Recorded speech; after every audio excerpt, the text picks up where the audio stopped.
Boa noite, bom sábado, que o Espírito Santo do Senhor esteja com vocês, transformando e guardando cada um. Para você que está acompanhando também na transmissão, seja bem-vindo, Deus abençoe a sua vida, a tua casa e também a tua história. Eu queria agradecer antes a você que chegou e deu tudo certo. Você está aqui, você pagou, está estudando e diga amém. Você que ainda não está estudando ou por alguma razão não deu certo, o Espírito Santo do Senhor vai cuidar de tudo. Em breve você está aqui com a gente. Minha gratidão à reitoria, à administração do colégio, por todo o apoio e suporte em tudo. Eu gostaria de agradecer também ao pastor Homero, que estava aqui agora há pouco. Nós oramos por esse culto, sonhamos, e também a equipe pastoral da igreja. Meu muito obrigado por todo o suporte. Gente, tem perguntas que podem mudar o mundo e mudar a história. Tem perguntas que aquecem o coração, tem perguntas que nos desafiam e tem perguntas que nos deixam derretidos. Eu lembro de uma das perguntas que mudou a minha vida e mudou a minha história. Talvez a pergunta mais importante que eu já fiz para alguém foi quando eu pedi a minha esposa em casamento. E esse momento para mim foi inesquecível, porque eu lembro que eu combinei tudo, arrumei tudo, separei tudo, planejei, chamei ela para ir no pôr do sol na casa da avó dela. Enquanto isso estava todo mundo arrumando e preparando a casa dela, com balões, pétalas, flores, um casa comigo, um bolo. E eu fiz um negócio com minha sogra, combinei um negócio com ela, falei, olha, eu não quero ninguém fora da família aqui, só a senhora, meu sogro e meu cunhado. E os cachorros, está tudo certo, é o suficiente. Beleza, voltamos então do pôr do sol, eu com aquela ansiedade, era um momento crucial para mim, eu estava finalizando o 3º ano de teologia, sonhando com o chamado. E quando abrimos a porta, não foi só Raquel que teve um susto, mas eu, porque tinha tio, tia, primo distante, avô, avó, conhecidos, parecia até que era o casamento e não o pedido.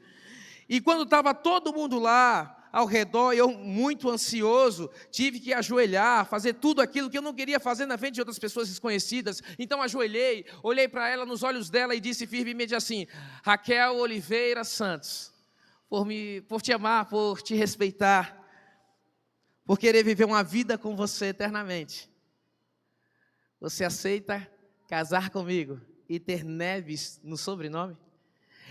O que é que você acha que ela disse? Sim ou não? Eu abri, então, o anel solitário, ela olhou para mim com aquele sorriso meigo dela, olhou para o anel e antes de dizer qualquer coisa, disse, quanto foi? Eu com certeza não esperava por essa resposta. Eu estava assim agoniado, sim ou não?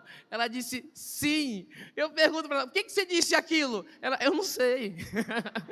Mas tem algumas respostas e algumas perguntas que a gente não espera alguns tipos de respostas. Eu tenho certeza que você já conhece ou já viveu a experiência de brincar com verdade ou consequência, ou verdade ou desafio. Você gira uma garrafa, é apontado então para um e para outro, e você tem que escolher entre verdade ou consequência. Aqueles que optam pela verdade, então, precisam lidar com a ideia de receber uma pergunta que seja íntima ou desafiadora, que possa o constranger. Aqueles que optam pela consequência correm o risco de passar muita vergonha.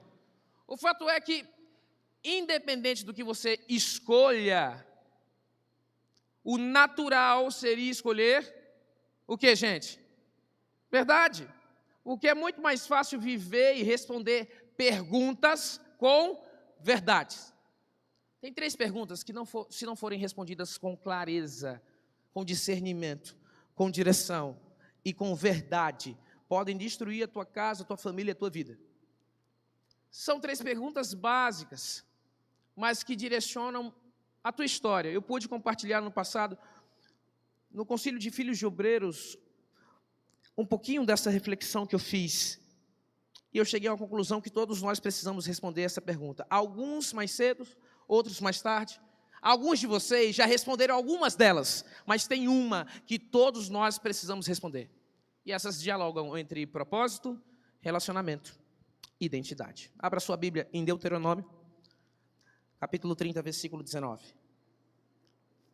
Livro de Deuteronômio, capítulo 30, verso 19. Deuteronômio, capítulo 30, versículo 19. Achou? Diz sim. Tá, então eu vou orar enquanto você está aí procurando. Senhor Deus, ilumina a nossa mente, abra o nosso coração. Amém. Os céus e a terra tomam por hoje por testemunhas contra ti, que te propus a vida e a morte, a bênção e a maldição. Escolhe, pois, a vida, para que vivas tu e a tua descendência. O livro de Deuteronômio é um livro histórico, exortativo. Alguns falam que ele tem 4 discursos, outros então mencionam que tem 3 discursos. O fato é que Moisés aqui, ele dá um recado muito claro. Obediência, vida. Desobediência, morte. Vale ressaltar que Moisés já não era tão novinho. 4 capítulos à frente, Moisés morre. E no ápice da velhice, normalmente, nós temos 2 características. Nós não, vocês. 2 características.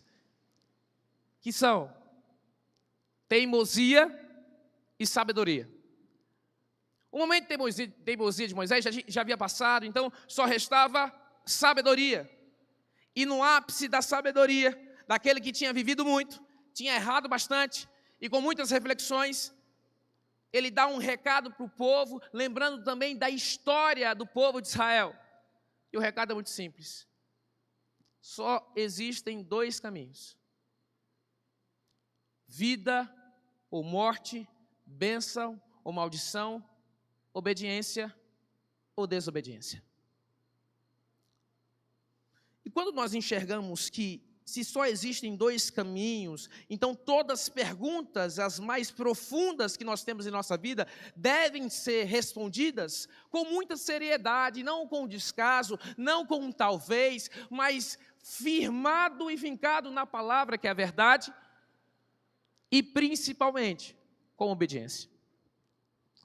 A primeira pergunta mais importante da tua história tem a ver com o que você quer. O que eu quero da minha vida? Tem a ver com aspirações, sonhos. Veja, estima-se que um ser humano toma 35 mil decisões por dia e cada uma delas suga um pouquinho da nossa energia. Sabendo disso, Barack Obama, em entrevista à Vanity Fair, ele menciona que ele usa a mesma paleta de cores, come as mesmas comidas durante a semana, inclusive um técnico de futebol, Felipe Luiz, ele também usa a mesma paleta de cores no trabalho e nos jogos, porque eles mencionam que querem poupar tempo para tomar as melhores e as maiores decisões. Algumas outras pessoas, então, para fugir das grandes decisões, eles pegam o atalho. O que é o atalho? Um labirinto que não te leva para lugar nenhum. O atalho é uma busca incessante por facilidades. Eu costumo dizer que todas as vezes que a gente pega um atalho, a gente perde o caminho. Quer ver um exemplo disso? Adão e Eva pegaram um atalho, perderam o caminho. Aí Caim pegou o atalho da adoração, perdeu o caminho. Jacó então pega o atalho da primogenitura, perde o caminho. Na maioria das vezes, quando a gente pega um atalho, a gente perde o caminho, a verdade e também a vida.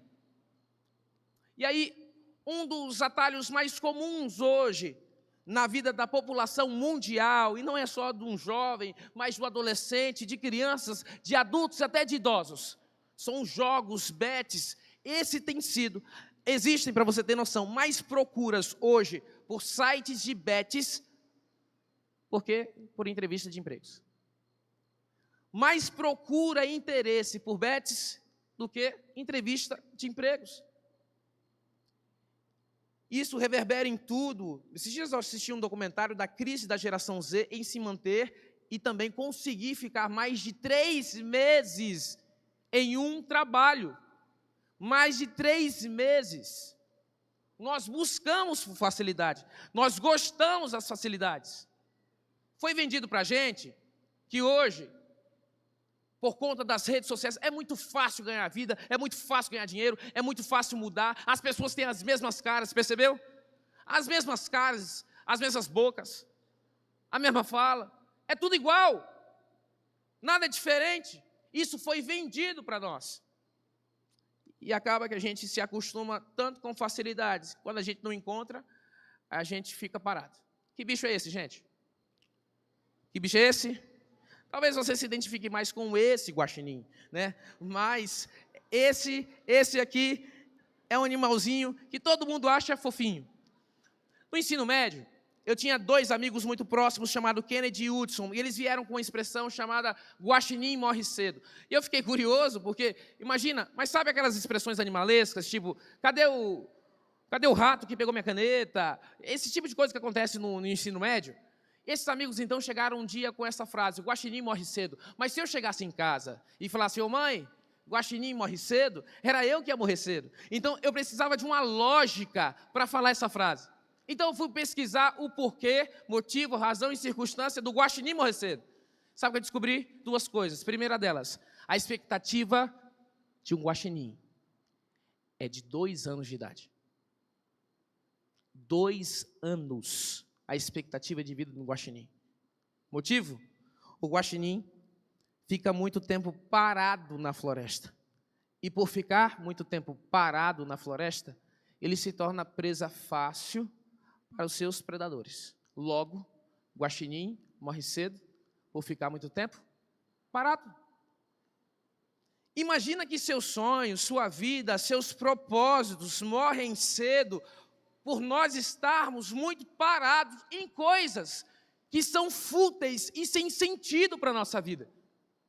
A gente fica parado e talvez você se orgulha e deve se orgulhar porque você chegou aqui, nossa, eu estou aqui no UniaN, é o primeiro passo. E por que eu estou falando sobre isso? Porque as regras têm que ser colocadas no início do jogo. Como eu queria que algumas pessoas conversassem sobre isso comigo no início da minha jornada.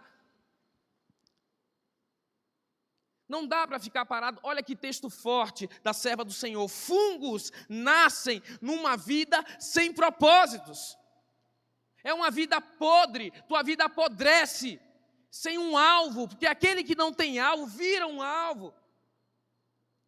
Em nome de Jesus, olha para tantos personagens bíblicos. Gideão malhava o trigo, Eliseu arava a terra, Davi cuidava de ovelhas. Deus não gosta de gente parada. O primeiro passo você já deu, você está aqui, veio para estudar, mas não foque e não pare aqui. Cresça, leia, se desenvolva, porque essa é uma das perguntas mais importantes da tua vida. A segunda pergunta mais importante da tua história é quem eu quero na minha vida. Isso tem a ver com relacionamentos. Isso é mais sério do que você imagina. Existem 3 tipos de amor: amor se, amor por causa de e amor apesar de. Amor se é um amor condicional. Eu te amo se você fizer isso por mim. Eu te amo se você me entregar algo. Eu te amo se você agir assim ou dessa forma comigo. É um amor egoísta, né? E sem sentido. O amor por causa de é um amor com razões interesseiras. Eu te amo por causa do que você pode me oferecer. Eu te amo por causa do teu corpo, só por causa do teu dinheiro, para quem tem. Então, é um amor que também tem porquês. Um amor com razões interesseiras. Mas o tipo de amor verdadeiro é um amor apesar de. E parece que isso se repete ao longo dos anos, né? Tem alguns temas na igreja que sempre se repetem. E eu sempre converso com a Raquel, por que esses temas se repetem tanto? Lógico que se repetem, porque a gente não aplica. Se repetem tantos temas na igreja, porque a gente não aplica. A gente não coloca isso em prática. A gente se acostumou em ouvir e não colocar na nossa vida. Por que esse tema é importante? Porque se você entregar o teu coração para quem não presta, é tu que não vai prestar depois. É a sua vida que não vai prestar. As marcas são infinitas. Então você acha que, não tem perigo não. Eu vou me relacionar aqui, lá, não vai ter nenhum problema para mim. Tá? Confia. Daqui a 5, 7 anos, você vai se tornar uma pessoa totalmente sofrida por pessoas que você se relacionou que não prestaram. Faz as contas aí. Quantas pessoas você já se envolveu que não prestavam? Ou até você não prestava? Às vezes também é assim, né? Tomem cuidado com isso. Reforço, eu estou falando isso porque nós estamos iniciando o semestre. E se você vier para cá em mais um semestre sem propósito, se você vier para cá em mais um semestre, qualquer pessoa serve, eu vou aqui, vou pular ali, vou beijar uma boca aqui, outra lá, está tudo certo para mim. Você vai girar um ciclo vicioso e tua passagem numa universidade como essa, com tantas coisas para você fazer, tu vai falar assim, cara, lá não tem nada para fazer. Lá não tem nada de interessante. Eu não sou exemplo para ninguém, sempre falo isso para minha equipe. Luto, sou servo de Deus. E como Tiago 1:1 diz, escravo de Cristo.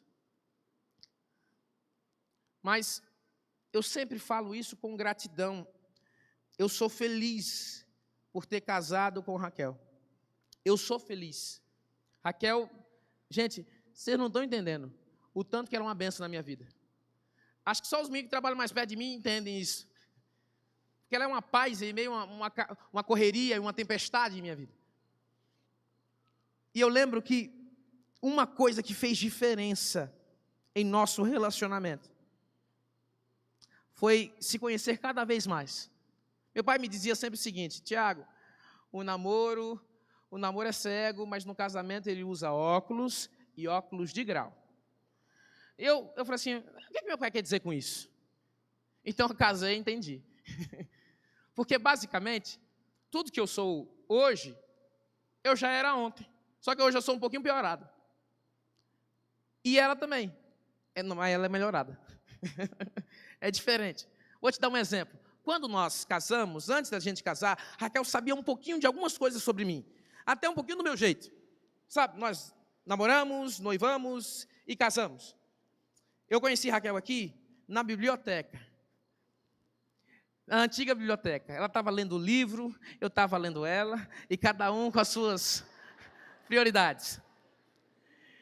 Enquanto Raquel estava lá, conversamos, oramos, depois noivamos e casamos. Mas ela sabia que eu tinha algumas manias. Às vezes eu acordava e mandava mensagem para ela, falava assim, estou orando por você, ou alguma coisa, 2, 3 horas da madrugada, e depois ela perguntava, por que você estava acordado nessa hora?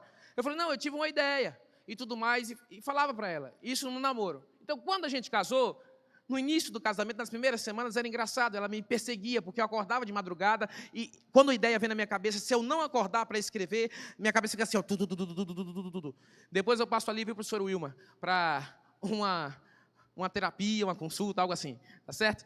Mas, e foi sempre assim, no início do casamento eu acordava nas madrugadas e começava a escrever. E ela vinha atrás, porque ela falava o seguinte, o que é que meu marido está fazendo 3 horas da manhã acordado? Então ela me seguia e ficava lá, eu digitava, quando terminava ela voltava para a cama. Hoje não, ela não está nem aí. Eu acordo de madrugada, ela já vai estar indo para lá, tá, tchau. E eu vou, digito e volto, tranquilo. E eu lembro que eu estava um dia na casa da minha sogra e tive uma ideia. E comecei a digitar, fui para a sala, comecei a digitar o que eu queria para não perder. E comecei a digitar, minha sogra começa a descer as escadas, não sei se foi beber água, ir no banheiro, eu não sei o que os anjos caídos fazem à noite. Aí, não, tô brincando, era uma vez na minha vida, tô brincando, tá, volta para cá. Ó, e aí, enquanto ela descia, ela falou assim, o que é que você estava fazendo aqui, Tiago? Eu falei assim, eu tive uma ideia. No outro dia, Raquel me contando, né? Ela chegou para Raquel e falou assim, ô filha, você tem certeza? Aquele menino aí não é certo, não. Mas se você quiser, é contigo, tá bom? Mamãe vai orar, tá? Mas ela já sabia. Agora, por outro lado, eu já conhecia algumas coisas sobre Raquel. Raquel era a única menina de casa. Raquel tem um irmão gêmeo chamado Gabriel, mas graças a Deus não parece. Imagina olhar para ele, olhar para ela, lá ele. Não parece não, tá? Mas nós somos próximos assim, etc. Mas ela era a única menina de casa. Então eu sabia que o cuidado, a atenção sempre foi diferente. Era a única mulher, então sempre foi protegida, sempre foi dado do bom e do melhor, e etc. E quando casamos, então, fomos para as primeiras compras juntos. Foi muito interessante. Ela foi de um lado, eu fui de outro. Ela chegou com um negócio do lado, eu cheguei do outro. E parecia que eram as mesmas coisas, só que parecia que a qualidade era um pouquinho diferente. E eu morando sozinho, mais de 2 anos aqui em Caperuçu, livre, leve, solto, doido. Peguei um óleo de soja mais amarelo que o sol. E eu nem olhei se era a pior, certamente era a pior marca possível, porque eu estava olhando mais barato. E ela veio, ela falou assim, não, a gente não vai usar isso não. Eu falei, e o que é que a gente vai usar então? Eu trouxe aqui, óleo de coco. Eu falei assim, e desde quando coco tem óleo? Eu nem sabia disso. E eu trouxe um açúcar branco, cristal, nem era cristal, era outra marca lá. Eu nem sabia, era ursinho, alguma coisa assim. E aí, ela, não, a gente vai usar isso não. O que é que a gente vai usar? Mel ou estévia. Eu falei, gente, no auge da minha pobreza, o que é estévia? Eu não faço a mínima ideia o que é isso. Mas não era uma grande novidade para mim, porque eu já sabia que na casa dela já tinha esse ritual todo, já era um costume dela. Então não foi uma dificuldade lidar isso no casamento.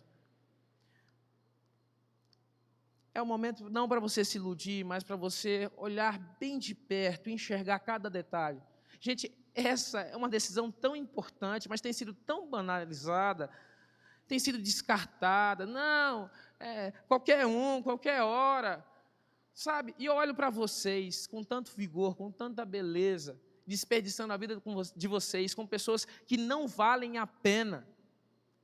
Vocês estão unindo sua vida, o seu propósito, os seus sonhos com gente que não tem nem propósito e nem vida com Deus. Tomem cuidado com isso, se valorizem em nome de Jesus, orem mais, peçam mais, mas se preparem mais como pessoa e indivíduo. Porque quando você sabe o que você quer da tua vida, é bem mais fácil ter quem você quer na tua vida. Agora, se você não tem propósito, você não tem direção, é muito difícil você ser assertivo em seus relacionamentos. Se valorize em nome de Jesus. Tu não é bola de basquete para ficar passando de mão em mão para qualquer um. Tu não é produto de liquidação. Todo mundo pega, ninguém leva. Você é separado e filho de Jesus Cristo. Diga amém. Então viva como um filho. Porque o pai está vivendo como um pai. A questão é se você está vivendo como filho. Mas a maior e a mais importante de todas as perguntas é: de quem é a minha vida? Essa é a pergunta mais importante da história. Porque se por um lado você já respondeu o que você quer da tua vida, as aspirações, beleza, ok, é importante. Se você respondeu quem você quer na tua vida, é legal, é importante. Mas a maior e a mais importante de todas as perguntas é: de quem é a tua vida? Passa para mim, por gentileza. Não estou conseguindo passar, meninos. Essa é a pergunta mais importante da história. Eu gosto da frase de Spurgeon, quando ele menciona o seguinte: se Cristo morreu por mim, eu não posso brincar com o mal que matou o meu melhor amigo. E quando eu li essa frase pela primeira vez, eu fiquei refletindo, meu Deus, se Cristo morreu por mim, se Cristo passou por tudo que passou em meu favor, em meu lugar, como é que eu posso brincar com o mal que matou o meu melhor amigo? Como é que eu não posso levar a sério aquilo que destruiu a vida do amor da minha vida? Como é que eu estou brincando com aquilo que destruiu a minha história, que fez causar sofrimento, dor, aflição? Como é que eu estou brincando? Então, gente, chega de brincar com o mal que matou o nosso melhor amigo. Chega de brincar com o pecado. Chega de domesticá-lo. Está na hora de se levantar uma geração que ama o Senhor e que viva intensamente por Ele e que saiba responder antes do que quer, antes de quem quer, o de quem é, porque essa é a pergunta mais importante da história. Entenda que na nossa vida teremos desafios, mas por alguma razão você não tem batido de frente com Satanás, não tem enfrentado batalhas, tentações, significa que você está caminhando junto com ele, que uma vida sem tentação, sem luta, não é vida. Você não está sozinho, já mencionei para vocês, vocês são filhos, vivam como filhos. Você não precisa carregar correntes que Jesus já quebrou, porque é o momento de viver leve. É Ele que te ama, é Ele que se sacrificou em seu favor. Por isso você pode muito bem olhar para as estrelas e se sentir sozinho. Você pode olhar até para a matemática e se sentir mais um. Mas quando você olha para Jesus Cristo, você pode se sentir amado. Porque é Jesus que te torna completo e feliz. Nenhuma pessoa nesse mundo vai te tornar completo e feliz. Nenhum trabalho nesse mundo vai te tornar completo e feliz. Mas Jesus de Nazaré. Jesus de Nazaré pode fazer em segundos o que você não conseguiu fazer em uma vida. Jesus de Nazaré. Aquele que veio de forma humilde, mas que tem um impacto gigante em nossas vidas. Jesus Cristo. Ele morreu em meu favor, em seu favor. Eu estava em ligação com meu irmão e ele um dia ligou para mim e falou o seguinte: irmão, tome cuidado, porque pessoas mais espertas que você já caíram. Eu achei que foi o recado do Espírito Santo através do meu irmão em ligação. Ele olhou para mim e falou assim: irmão, eu te amo, e por te amar eu estou falando isso para você. Pessoas mais espertas que você, pessoas bem mais espertas que você. Me humilhou, né? Mas bem mesmo, já caíram.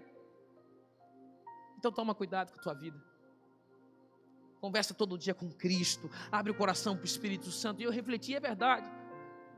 O homem mais sábio da Bíblia caiu, gente. O homem mais forte da Bíblia caiu. O maior guerreiro da Bíblia caiu. Mas a beleza do Evangelho é que pessoas mais pecadoras do que eu e você já foram levantadas e perdoadas, amém? Essa é a beleza do Evangelho. É isso que faz o nosso coração palpitar. Então, em nome de Jesus, não viva como um cristão que só vive em emergências, chamando a Deus como se fosse 192. Às vezes Deus não vai mudar a tua situação para ver se muda o teu coração. Não viva disfarçado como um jovem ou como um indivíduo que não manifesta sua fé com fervor e com alegria. Viva para Ele todos os dias, sabendo quem Ele é e o que Ele representa na tua história. Para, em nome de Jesus, reflete que nós temos mais prazer em lermos comentários do Instagram do que a palavra do Senhor. Por muitas e diversas vezes, eu e você compartilhamos reels, stories, lemos e nos divertimos lendo comentários como a gente nunca lê um livro. A gente lê comentários como a gente nunca lê a Bíblia. A gente dá risada, a gente se empolga, a gente cai na gargalhada. E por que com a Bíblia a gente não faz isso? Está na hora da gente ter o mesmo prazer que a gente tem em ler um comentário no Instagram. Ser o mesmo prazer quando a gente lê uma Bíblia. A gente abrir a palavra do Senhor e ser preenchido pela graça. Não importa se é genealogia, não importa se é levítico, a alegria vai ser porque você está na presença do Senhor. Deus está levantando uma geração que ama e amará a Bíblia, amém? Que terá prazer na palavra. Ano passado, eu participei da primeira formatura. E para mim foi muito especial eu estar aqui sentado, com tantas pessoas que eu admiro na bancada. E que alguns anos atrás eu estava ali sentado, olhando e também participando. Mas teve algo que... E também eu não imaginava que era tão cansativo, viu, amigos? Muito cansativo. Eu lembro que na cerimônia, por 3 vezes, foi cantado o hino nacional. O maestro Pablo regeu. E eu falei assim, cara, eu conheço o hino nacional desde a minha infância. O hino estava acontecendo, eu estava cantando e pensando. Eu falei assim, eu sei de cor. Legal. Eu sei de cor o hino nacional, aprendi desde pequenininho. Beleza. Aí, na segunda vez, pensei nisso de novo, é verdade. Aí, na terceira vez, eu falei assim, gente, que quantidade de coisa que eu não sei no significado aqui nesse hino. Aí, eu fui refletindo. Eu falei, como é que eu não sei? Se eu aprendi desde pequeno, eu sei de cor, está tudo aqui na cabeça, cantei diversas vezes na vida, como é que eu não sei o significado dessas palavras, como fulguras ao Brasil, florão da América, lábaro que ostentas estrelado e voer de louro desta flâmula? Como é que eu não sei o significado desses negócios? Eu estou cantando sem saber? E aí, na terceira vez, enquanto estava cantando, eu estava pesquisando. Por exemplo, fulguras ao Brasil, florão da América, a ideia aqui, fulguras é brilhar intensamente, a ideia é que o Brasil brilha intensamente, interno e externamente. Lábaro que ostenta estrelado, lábaro significa bandeira. E a ideia aqui imposta é que a bandeira do Brasil é totalmente estrelada. E por fim, verde e louro desta flâmula, flâmula também o significado de flâmula, bandeira. E aqui é uma linguagem poética que retrata que a bandeira tem uma cor verde e louro. Eu falei, mas peraí, como é que eu não sei disso se Eu aprendi esse negócio desde pequeno. Canto há não sei quanto tempo. Depois eu refleti que existe outra coisa que a gente conhece desde pequeno, a maioria de vocês. Canta desde pequeno, fala desde pequeno, mas infelizmente alguns de nós não conhecemos Jesus Cristo. Talvez você ouviu do seu pai, você tem livros, você tem meditações, você tem tanta coisa na tua casa, não te falta base. Tu cantou inúmeras vezes sobre Jesus, como você ouviu o Eleve e o Coral Universitário cantar hoje, mas ainda você não sabe o que esse nome representa na tua vida. Mas em nome de Jesus hoje, e todos os dias, durante a tua vida, você vai descobrir que não é só um nome, não é só uma palavra. É muito mais que isso. O último texto de hoje, Deuteronômio, capítulo 30, versículo 20, e a Bíblia diz o seguinte: e para que vocês amem o Senhor, o seu Deus, ouçam sua voz, se apeguem firmemente a Ele. Pois o Senhor é a sua. O Senhor é a sua. Por isso eu pergunto a vocês, de quem é a sua vida? De quem é a sua vida? De quem é a sua vida, igreja do Uniaene? Vivam para Ele então. Cantem sobre Ele. Estejam com Ele nas redes sociais à noite, quando ninguém vê. Estejam com Ele em suas decisões. Estejam com Ele nos seus relacionamentos. Estejam com Ele de manhã e até de noite. Não larguem a mão de Jesus Cristo. A.W. Tozer fala que o momento que os cristãos mais mentem é o momento do louvor. Quando a gente canta de coisas que a gente não vive. A gente fala, eu vou, mas você não está indo para lugar nenhum. A gente canta, a minha casa será uma casa de bênção, mas a primeira picuinha a gente valoriza. A gente canta, sou de Jesus, mas não tem nada desse Jesus na nossa vida. Está na hora de mudar. Está na hora de viver intensamente por Jesus, porque essa é a maior das perguntas do universo. Eu encerro compartilhando algo com vocês. Em 2022, eu fui convidado, eu estava aqui ainda no seminário, e fui pregar num evento de desbravadores de uma região, lá em Capim Grosso. Lembro-me muito bem dos momentos únicos lá, e lembro que, no final de uma das mensagens, uma menina veio me procurar. Eu só coloquei a foto do momento, obviamente a menina não está aí, mas essa menina está aqui, ó. Essa daqui, ó, é a nossa aluna agora, a Laura. Mas eu lembro que uma moça me procurou naquele dia. Uma moça não, uma adolescente. O que eu vou falar agora para vocês foi o que ela pediu para eu falar. Eu lembro que eu a vi. E ela falou assim, eu posso conversar contigo um minutinho? Pode.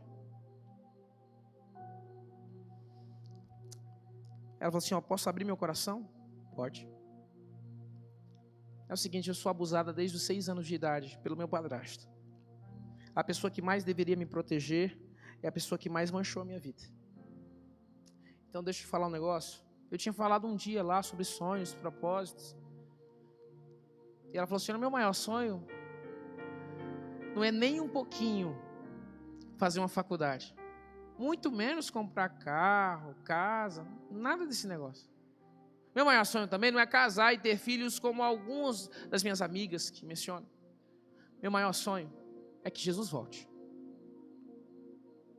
Porque Jesus voltar representa o fim da minha dor. Representa que eu não vou colocar mais a cabeça no travesseiro e sofrer, fechar os olhos e lembrar do que eu passei. Jesus voltar representa o fim da minha dor. E eu comecei a olhar para aquela menininha e começar a chorar, porque eu falei, Senhor, será que eu sonho com o céu, como essa menina sonha? Será que meu coração fala e clama pelo céu, como o dela clama? Será que eu sonho com a volta de Jesus, como ela sonha? Então eu refleti que nós mentimos para Deus. Nós cantamos que nós queremos ver o céu, mas não.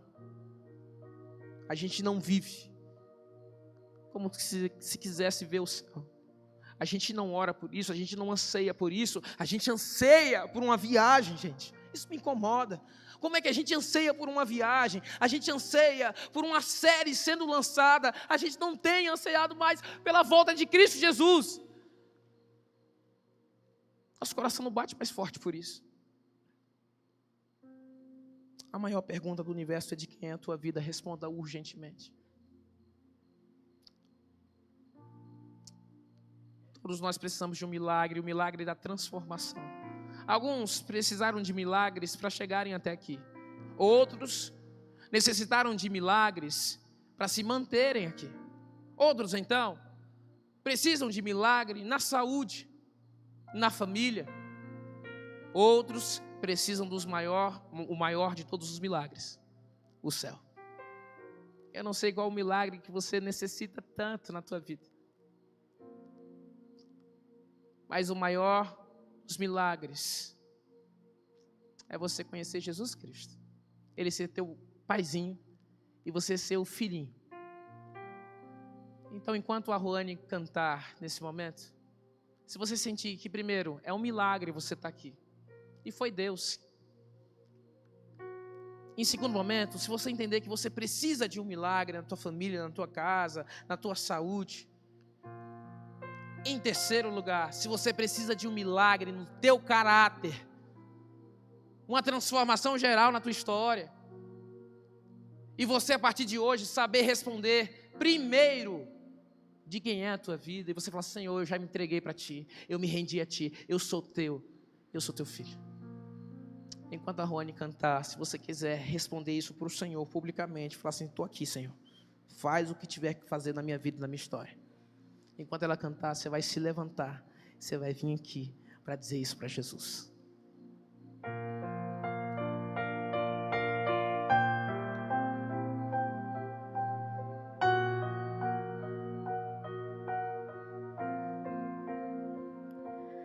Não consigo entender o que tu vês em mim, ó Senhor. Eu não sou o que devia ser, mas só tu com amor me limpas de meu mal, e esse amor é o que me ajuda a seguir. Um milagre, Senhor,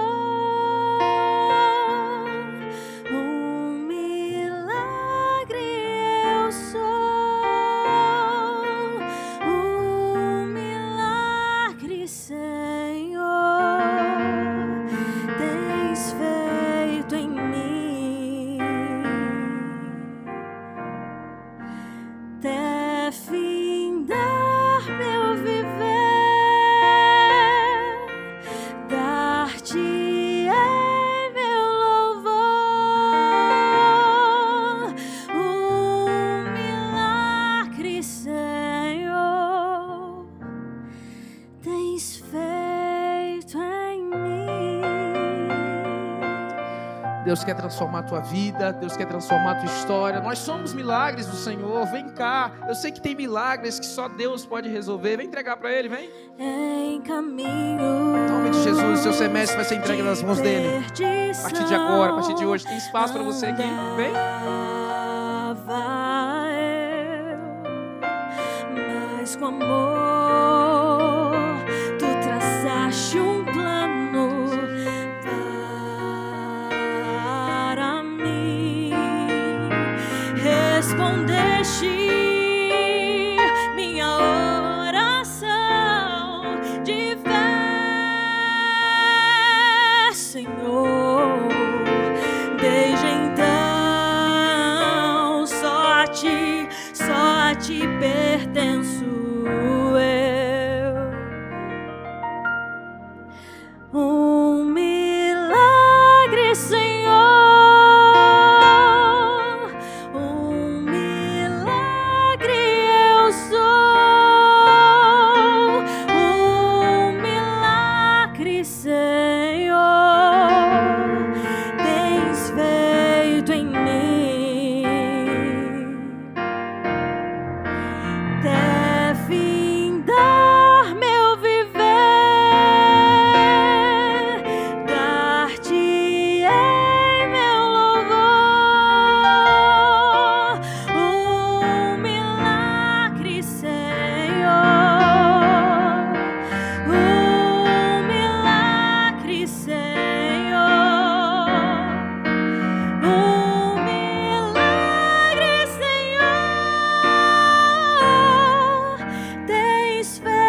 agradeço todos os dias a Deus, porque Ele tem feito milagres em minha vida, tem transformado meu caráter, tem me feito refletir em tantas coisas,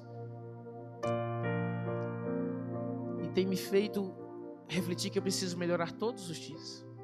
Eu preciso estar perto de Jesus. Que você saia com isso nesse semestre. Eu queria convidar o pastor Rubens para fazer essa oração final, consagrando o nosso semestre e consagrando todos vocês que vieram de longe, com sonhos na bagagem, na mochila. Eu queria convidar nesse momento nosso diretor-geral para fazer nossa oração de encerramento e uma oração de consagração pela tua vida, pela tua história e pelo teu milagre, que se ainda não chegou, está chegando, porque está nas mãos dele. Por gentileza.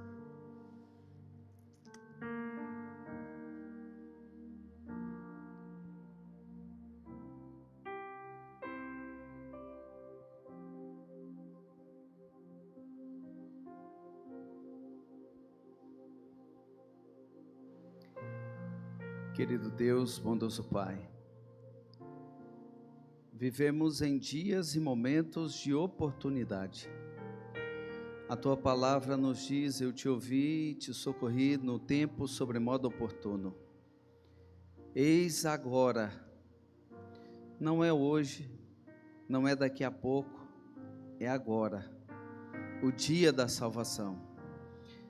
E assim como Paulo e Silas ali na prisão, o relato bíblico é claro em dizer: hoje houve salvação nessa casa, hoje houve salvação nesta igreja, hoje houve salvação no nosso coração, porque Cristo Jesus, o nosso melhor amigo, aquele que é o único que pode atender a todas as nossas necessidades, ansiedades, desejos, que pode transformar tudo em nossa vida e curar qualquer ferida, que pode apagar memórias negativas e gravar em nosso coração uma nova história. E é nesta certeza que nós oramos, Pai, para agradecer a Ti por tudo o que o Senhor fez. E agradecer também por tudo o que o Senhor ainda fará na vida de cada um de nós. E agradecer ainda mais por tudo o que o Senhor fará através da vida de todos nós. Talvez este seja o grande ponto em questão, porque o inimigo sabe que se destruir a cada um de nós, ele destrói uma corrente de histórias de vidas transformadas. E é esta história infinita, imensa, que nós queremos ter a certeza de conhecê-la muito em breve, quando o Senhor retornar. Que cada pessoa que está aqui, cada juvenil, criança, adolescente, jovem, adulto, continue salvo, continue entregue a Ti, transformado por Ti, mas continue transformando e salvando pessoas através de Ti. Nós nos consagramos a todos em Tuas mãos, nos entregamos em Tuas mãos, e fazemos em nome de Jesus. Amém.